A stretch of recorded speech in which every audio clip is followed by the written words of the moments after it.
Solo levelling Ragnarok chapter 43 आ चुका है और मैं भी लेके हाजिर हूँ। गाइस, आप लोगों के लिए एक बहुत अच्छी न्यूज है, the beginning after the end. इस मानवा का नाम शायद आपने सुना होगा और ये आज शाम को अपलोड होने वाला है।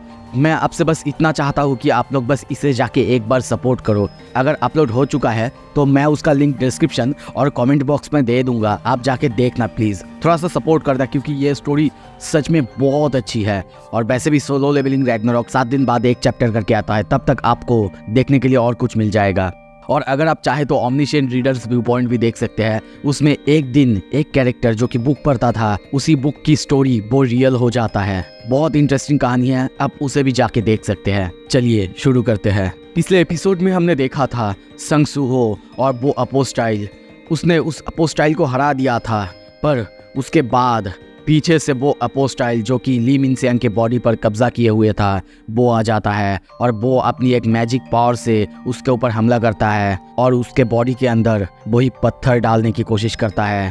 पहले सूहो को बहुत तकलीफ होता है, पर तभी वो ली मिनसेंग को हराने के बाद जो अचीवमेंट क्वेस्ट उसे मिला था उसको एक्टिवेट करता है, जिसकी वजह से वो ट्रांसफर होकर किसी और जगह, किसी और डेंजन में पहुंच जाता है। अब आगे एपिसोड के शुरू में हम उसी जगह में देखते हैं वो अपोस्टाइल धीरे धीरे नीचे आता है। उसके सामने ली मिनसेंग की बॉडी पड़ी हुई है। वो उसे देख के सोचता है, मैं यहाँ पे किसी भी तरह का मैजिक पावर डिटेक्ट नहीं कर पा रहा हूँ, मुझे विश्वास नहीं हो रहा है। एक गेट सडनली ओपन हुआ और उसके अंदर वो ब्लैक मास्क और उसके टीम समा गए, पर जो भी हो उसने ली मिनसेंग को अपने साथ नहीं लिया। इसका मतलब उस गेट से सिर्फ वो और उसके टीम ही जा सकते हैं।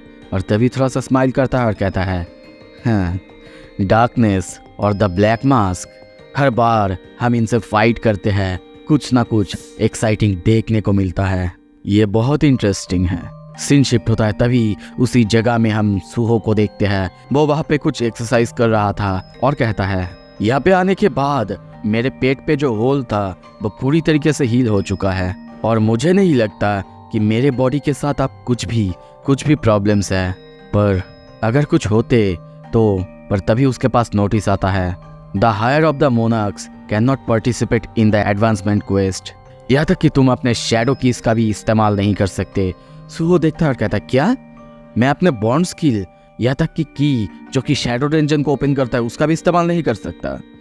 और ये जगह तो वैसी ही है जिस जगह पे मैं ट्रेनिंग करा करता था। वो डेंजन जिसको कि फादर ने मेरे लिए बनाया था। वो अपने पास्ट के बाद सोचता है जब स्कूल से उसे यहाँ पे ट्रांसफ़र किया गया था। पर तभी वो आसपास देखता है और कहता है, पर पिछली बार की तरह यहाँ पे कोई नाइट्स या फिर कुछ भी नहीं है जिसे मार के मैं लेवल अप कर सकता हूँ। यहाँ तक कि अब मुझे कोई वेपन्स भी नहीं दिया गया है। इसका क्या मतलब है? और क्या ऐसा ही होना था जब मेरे पास वॉल्कन का हॉर्न भी नहीं है? मैं अब क्या करूँ, पता नहीं क्यों, पर यहाँ पे मेरे पास अब कोई भी क्वेस्ट डिटेल्स नहीं आ रहे हैं। अगर मुझे यहाँ पे भी पिछली बार की तरह दरवाज़ा खोल के फाइट करना पड़ेगा और लेवल अप करना पड़ेगा, तो क्या वो बिना वेपन्स, बिना बॉन्ड स्किल कुछ भी यूज़ करे बिना मुझे करना होगा? क्या ये प्लेस हमेशा ही ऐसा था? इतने सारे पासवेज और कुछ सिमिलर तो है, पर फिर भी ऐसा है जैसे कि कुछ अलग भी है। यहाँ तक कि अलग अलग जगह से अलग अलग नॉइजेस भी आ रहे हैं। पर तभी वो चौंकता है, उसके सामने एक दरवाज़ा अपीयर होता है। उसे कुछ भी समझ नहीं आता, पर तभी वो दरवाज़ा खोलते हुए सोचता है, चलो देखते हैं इस दरवाजे के पीछे आखिर कौन है। और कहता है, जब ये एडवांसमेंट क्वेस्ट ख़त्म हो जाएगा क्या तब मैं पिछली बार की तरह ताकतवर बन सकता हूँ? वैसे तो मेरा पिछली बार का सबसे पहला ओपोनेंट था द नाइट। तभी दरवाज़ा खोल के अंदर आता है, पर सामने कुछ नहीं था, सब कुछ डार्क और धुंधला था। पर वो सामने किसी को देखता है, पर अच्छे से देखते ही वो पूरी तरीके से चौंकता है, क्योंकि उसके सामने हम उसके ही पिछले वर्जन के सूहो को देखते हैं, यानी पावरफुल सूहो। वो सूहो उसे देखते ही आगे आता है। सूहो कहता है, क्या ये तो मैं हूँ? क्या इस बार मुझे अपने आप से फाइट करना होगा? मैं तब तो बहुत ताकतवर था, इतना ताकतवर कि मैंने पेरू को हरा दिया था, वो भी उसके फुल पोटेंशियल पर मैं इससे कैसे फिर लड़ सकता हूँ? मैं कभी नहीं हरा पाऊंगा इसे। वो ये सब सोच ही रहा था, तभी उस सूहो को हम देखते हैं, वो अपना पावर अप करता है उसके पावर से ही वो डेंजन, वो जगह पूरी तरह से टूटने लगता है, सब कुछ हवा में उड़ने लगता है। और तभी वो बहुत ही तेजी से सूहो के पास दौड़ने लगता है। सूहो कुछ समझता उससे पहले ही लाइटनिंग स्पीड से वो सूहो को आके एक पंच मारता और हम देखते हैं एक ही बार में सूहो पूरी तरह से ब्लास्ट हो जाता है। उसका खून पूरी तरह से वहाँ पे बिखर जाता है। उसके कोई भी पार्ट्स वहाँ पे हम नहीं देखते। मतलब सोचो ये सूहो कितना ताकतवर हो सकता है। तभी हमें वही मशाल दिखाया जाता है, 3 मशाल, उसमें से एक मशाल की रोशनी वहीं पे बुझ जाते हैं। सूहो फिर से रिस्पॉन होता है और वो डरा हुआ है और सोचता है क्या ये जगह, क्या मैं फिर से मर के जिंदा हुआ? आखिर बॉस रूम के अंदर मैंने अपने आप को क्यों देखा? क्या यही है एडवांसमेंट क्वेस्ट? मुझे अपने आप को ही हराना होगा। पर क्या ये पॉसिबल भी हो सकता है? मैं अपने आप को कैसे हरा सकता हूँ? वो मैं जो कि सबसे ज़्यादा ताकतवर था, वो मैं जिसने सबको हरा दिया था। वो डर रहा है पर तभी सोचता है नहीं, मुझे बोला गया था सिस्टम मेरी मदद करने के लिए है। अगर ऐसा ही है तो फिर सिस्टम जो भी करेगा उसका कोई रीज़न होगा, तो फिर यहाँ पे कोई रास्ता ज़रूर होना चाहिए। और तभी वो सोचता है कि उसका बॉस रूम का डेंजन यानी सूहो, पावरफुल सूहो का जो रूम था बहुत दूर या फिर बहुत सारे पासवर्ड से गुजर के होता है। ये समझने के बाद वो कहता है आई एम सर्टेन कि यहाँ पे और कोई रूम होगा और कोई बॉस का दरवाज़ा होगा। और वो जाने लगता है ढूंढने के लिए। कुछ देर ढूंढने के बाद ही उसके सामने और एक बॉस रूम का दरवाज़ा आता है। वो अंदर जाता पर उससे पहले फिर सोचता है रुको, इसके अंदर आखिर क्या होगा?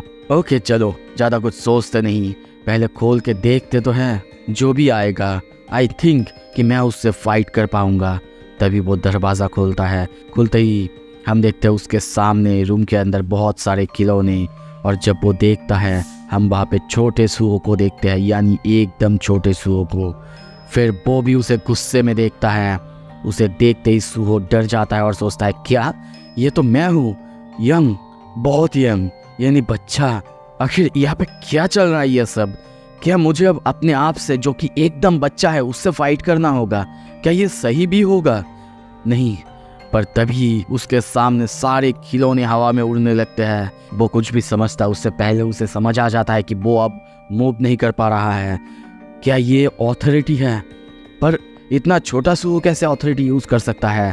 पर तभी वो डरते हुए उसकी तरफ देखता है। छोटे सूहो को हम उड़ते हुए देखते हैं और वो एक ही बार में एक स्नैप करता है। वहीं पे सूहो का सर यानी हमारा सूहो का सर घूम जाता है और वहीं पे धीरे धीरे वो फिर से मर जाता है। और अब 3 मशाल में से सिर्फ एक मशाल बचा हुआ है। वो फिर से रिस्पॉन होता है और अब डरा हुआ है। बंदा पूरी तरह से ट्रॉमा में चला गया है कि उसका बच्चा, उसका चाइल्ड सेल्फ वो इतना ताकतवर कैसे हो सकता है कि उसने सिर्फ एक स्नैप में इसको हरा दिया, इसको मार दिया पूरी तरह से। अब इन दोनों ओपोनेंट्स में से ऐसा कोई भी नहीं जिनको वो हरा सके।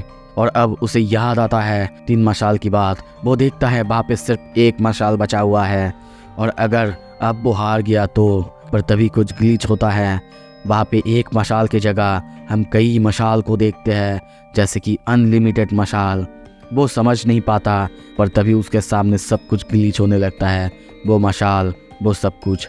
वो कहता है आखिर यहाँ पे क्या हो रहा है? पर तभी नोटिस आता है the substance from another world.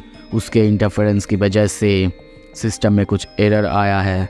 Notification, please उस बिंग को हराओ जो कि दरवाजे के पीछे है। जितना लाइफ तुम्हें दिया हुआ है उस लाइफ के बदले। नोटिफिकेशन, जब तक तुम्हारा ये एडवांसमेंट क्वेस्ट कंप्लीट नहीं होता तब तक तुम इस डेंजन को नहीं छोड़ सकते। तो फिर अब आगे क्या होगा? क्या सूहो अब खुद को ही हरा पाएगा? आपको क्या लगता है कमेंट में ज़रूर बताना। और हाँ, जब तक the beginning after the end upload नहीं होता प्लीज़ जाकर ओमनिशिएंट रीडर्स व्यू पॉइंट को देखो यार। इतना सपोर्ट तो कर ही सकते हो। चलिए अगले हफ्ते फिर से आऊँगा। Stay tuned.